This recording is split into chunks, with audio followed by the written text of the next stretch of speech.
د محرم والا میاشت زنن بیان کې مختصر غوندې تاریخ د صحابه او د خلافت تاریخ مختصر غوندې بیانوم. باید هر مسلمان ډیر په توجه سره دا خبره واوري او دا د ذهن هر مسلمان باید دا خبره په غور سره واوري او په زړه باندې مناقش ځان سره دا خبره یاد وساتي. سبا کبل سوق د بل مذهب د بل مسلک د بل دین وال انسان د سره مخامخ سی او د گمراهی په غلومه کې ایثار نس ځکه د خپل دین به معلومات د خپل اسلاف او به معلومات د صحابه د تاریخ نه به خبري بیا چې کوم غلط سوالات نور مذاهب د مسلمانانو په زړه کې شکوک او شبهات راچي هغه زړه به د صفای هغه شکوک او شبهات به د په زړه کې نه داخل کیږي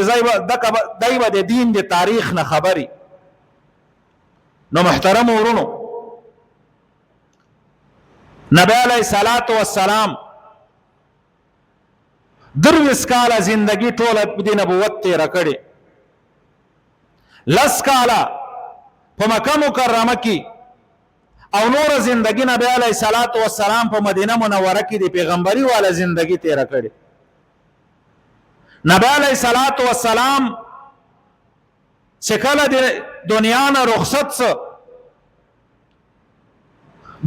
یولسم کال د هجرت کله چې نبی علیہ الصلوۃ والسلام د مکه مکرمه نه مدینه منوره ته تللی یولس کال وتلیو. یولس کال د هجرت نه وروسته د 12 ربیع الاول په ورځ باندې نبی علیہ الصلوۃ والسلام وفات. د دې دنیا نه نبی علیہ الصلوۃ والسلام په یولسم کال د هجرت په 12 تاریخ د ربیع الاول نبی علیہ الصلوۃ والسلام له دې دنیا نه سترګې پټې کړې اولاد.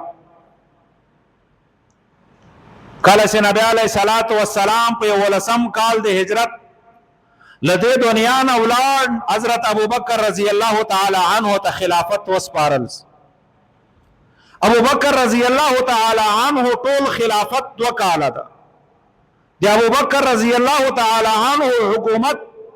2 کاله 2 میاشتې او 10 ورځې حضرت ابوبکر رضی الله تعالی عنہ حکومت کړی. د 14 کال د هجرت حضرت ابوبکر رضی الله تعالی عنہ په 12 جمادی الثانی وفات سولد دنیا نه رخصت.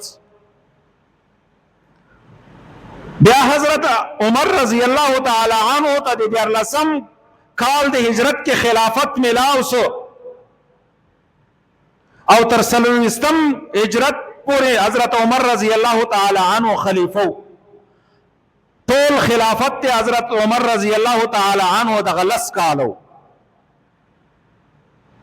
کله چې حضرت عمر رضی الله تعالی عنہ د حکومت لس کاله پرسو اول ورځ د محرم باندې حضرت ابوبکر رضی الله تعالی عنہ له دغه دنیا نه ولار شهید. دغه 30 کال د هجرت او حضرت عمر رضی الله تعالی عنہ شهید کېده. 30 کال باندې حضرت عثمان رضی الله تعالی عنہ ته خلافت ملاوس. حضرت عثمان رضی الله تعالی عنہ تر 15 کال د هجرت پورې خلیفہ حکمرانو د مسلمانانو. نو حضرت عثمان رضی الله تعالی عنہ 12 کال خلافت 12 کال بادشاہی 12 کال حکمرانی د مسلمانانو د حضرت عثمان رضی الله تعالی عنہ پلاس کې و. 15 کال د ذل حجې د لوی اختر د میاشتې 15 ورځ باندې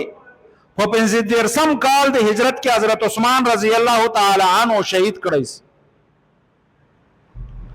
خلافت حضرت علی رضی الله تعالی عنہ ته ملاوس.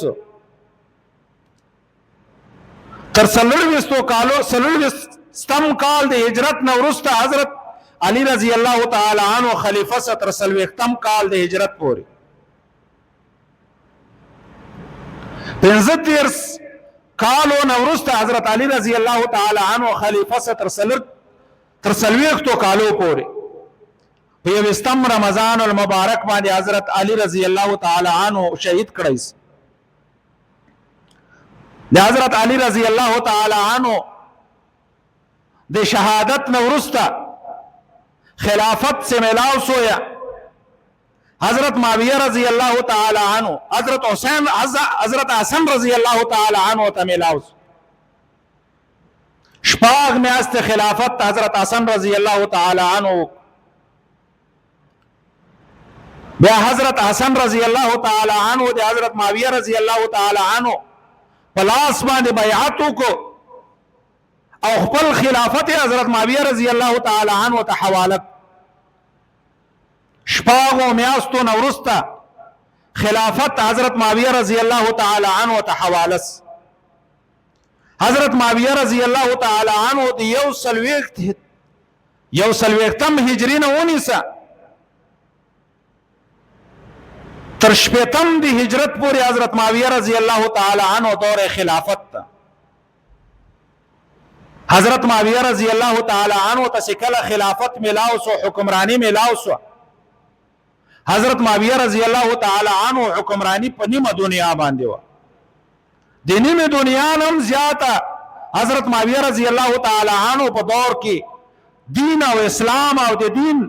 بلندی او د دین هغه حکومت په نیمه دنیا باندې ورس حضرت معاویہ رضی اللہ تعالی عنہ په شام کې اوسېده لیکن خپل حکمرانی د شام نه حضرت معاویہ رضی اللہ تعالی عنہ چلوله